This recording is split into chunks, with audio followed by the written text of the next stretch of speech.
Hello everyone. आज मैं आप लोगों को मिलवाने जा रहा हूं दो चमकते सितारों से, है ना। एक का नाम प्रत्युष है और जो हमारे साइड में यहाँ खड़े हैं इनका नाम कुणाल है।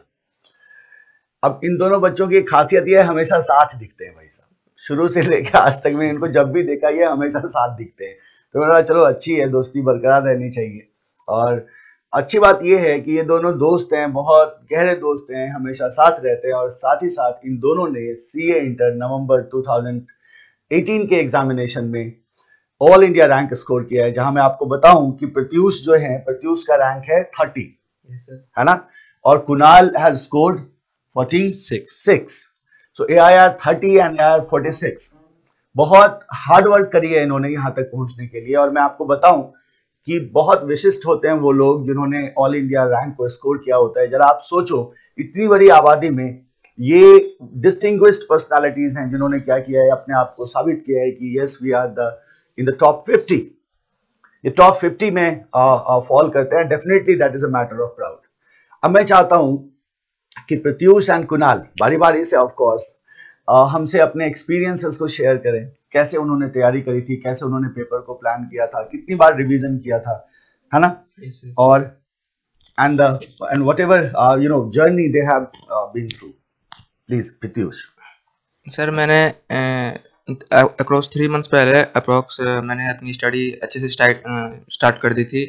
मैंने उस टाइम मुझे रियलाइज हुआ कि अब मुझे पढ़ना चाहिए, नहीं तो फिर आगे थोड़ा दिक्कत हो जाएगा। 3 मंथ पहले रियलाइज हुआ, देख लो भाई, है ना। तो फिर मैंने वहां से मतलब थोड़ी कड़ी मेहनत स्टार्ट कर दी। 14-15 आवर्स एटलीस्ट मैंने पढ़ने लगा और रिवीजन में करने लगा। मैंने पहली बार जब फर्स्ट ग्रुप उठाया तो मुझे लग रहा था कि मुझे सारी चीज इसमें याद है, तो फिर मुझे लगा अब थोड़ा सेकंड ग्रुप टच करना चाहिए, तो मैंने फर्स्ट ग्रुप को थोड़ा ड्रॉप करके सेकंड ग्रुप स्टार्ट कर लिया। उसके बाद सेकंड ग्रुप मेरा तुरंत रिवाइज हो गया, जल्दी से 15 दिन में मेरा रिवाइज हो गया सेकंड ग्रुप। तो फिर मैंने फर्स्ट ग्रुप स्टार्ट किया, फिर सेकंड ग्रुप, ऐसे करते करते मैंने दोनों ग्रुप के 3 रिवीजन कर लिए। उसके बाद फिर आगे पता है जो रिजल्ट आया वेरी गुड ना। ये बहुत इंपॉर्टेंट है। देखो, मैं हमेशा आप लोगों से एक बात कहता हूँ कि स्पीड प्लस प्रोडक्टिविटी दोनों का कॉम्बिनेशन होनी चाहिए। अब जैसे प्रत्युष का कहना है 15 डेज में मैंने रिवाइज कर लिया, तो हो सकता है आप में से बहुत सारे बच्चों के दिमाग में एक सवाल आएगा, 15 दिनों में रिवीजन पूरा ग्रुप कैसे हो सकता है। हो सकता है, लेकिन इसका एक कंडीशन है। कंडीशन ये है कि जब हमने क्लासेस लगाई थी तो हमने क्लासेस में कितना कंसंट्रेट होकर पढ़ा था, उसमें हमने कितना होमवर्क किया था, या उस समय हम कितना ज्यादा कंसर्न थे अपने स्टडीज को लेके। तो हाँ, करा जा सकता है। दो चीजों को मेंटेन करके चलना चाहिए हमेशा हमें, स्पीड प्लस प्रोडक्टिविटी। पढ़ने की स्पीड तेज होनी चाहिए, और ऐसा भी नहीं होना करने का है कि हमने पेजेस फ्लिप कर रहे हैं और कंटिन्यूअसली और हम कुछ सीख नहीं पा रहे हैं, तो जाहिर सी बात है फिर तो काम नहीं बनेगा। तो स्पीड भी मेंटेन रहनी चाहिए, तेजी से पढ़ो, और प्रोडक्टिविटी हाई होनी चाहिए। कहने का मतलब जो कुछ भी हम पढ़ रहे हैं वो हमारे लिए, हमारे दिमाग में जाना चाहिए ना। और कौन से दिमाग से पढ़ते हैं, घुटने वाले दिमाग से या गले के ऊपर वाले दिमाग से? ऊपर वाले से, फर्स्ट फ्लोर वाले दिमाग से पढ़ना चाहिए। घुटने वाले दिमाग का इस्तेमाल वर्जित है ना, खास करके सीए में। यहाँ घुटने वाले दिमाग का कोई इस्तेमाल नहीं हो सकता। Kunal. Thank you sir. First of all जो जहाँ तक मेरी बात है, तो मैंने EISM का क्लास जुलाई मंथ में ज्वाइन किया था। तो जब मैंने EISM का क्लास ज्वाइन किया तो शुरू में सर ने बोला था कि EIS is world's easiest subject. तब मेरे को बिलीव नहीं हुआ कि ये वर्ल्ड इजीएस्ट सब्जेक्ट है और सबसे ज़्यादा जो लड़के लटकते हैं वो इसी में है। लेकिन फिर जब सर ने पढ़ाया तो धीरे धीरे वो हमारे जोन में आने लगा सारा चीज़, और फिर हमने उस पर कैपिटलाइज किया। जहाँ तक दोनों ग्रुप देने का सवाल था, तो वो मेरा प्लान था कि मैं दोनों ग्रुप दूंगा, और मैंने दोनों ग्रुप में ये पहले डिवाइड कर लिया कि कौन सा थ्योरेटिकल पोर्शंस है और कौन सा प्रैक्टिकल पोर्शंस है। और फिर मैंने सोचा कि प्रैक्टिकल पोर्शंस को एक जो पहला क्लासेस के टाइम पे अच्छी तरह से उसे पढ़ लेता हूँ कि रिवीजन के टाइम पे ज़्यादा प्रेशर नहीं आएगा। फिर जो थियोरेटिकल सब्जेक्ट थे जैसे जैसे आते गए क्लास के साथ उसको मेंटेन करते गया, और फाइनली जब एग्ज़ाम का टाइम आया तो अंदर से आवाज़ आ रही थी कि मुझे सब आता है। उसके बाद मैंने वो एक दिन का जो टाइम मिलता है उसमें आसानी से सारे को पढ़ लिया। कंसिस्टेंट रहना सबसे बड़ी बात है। कोई भी कोर्स में आप कंसिस्टेंट नहीं रहोगे तो फिर मतलब एक्स्ट्राऑर्डिनरी रिजल्ट नहीं आ सकता।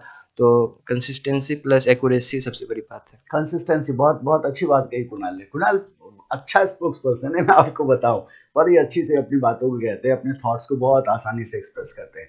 तो 3 बातें इन्होंने कही जो बहुत इंपॉर्टेंट है, कंसिस्टेंसी, और एक बात इन्होंने कही कि मेरे को आवाज आने लगी अंदर से कि yes I am ready for exam. ऐसा होता है, अगर आपकी प्रिपरेशन अच्छी हो तो निश्चित रूप से ये आवाज अंदर से आएगी। और इसके लिए हमें क्या करना चाहिए, we have to be planned. अब जैसे मान लो आप में से बहुत सारे बच्चे जो मे 19 के लिए अपेयर हो गए या नवंबर 19 के लिए अपेयर हो गए, अगर आपकी प्लानिंग अच्छी है तो उस कंडीशन आप बहुत अच्छे से अपने एग्जाम को एग्जीक्यूट कर सकते हो, कहीं कोई परेशानी नहीं आएगी। और जाहिर सी बात है, एग्जाम से पहले आपके भी अंदर से आवाज आएगी कि यस आई नो एवरीथिंग।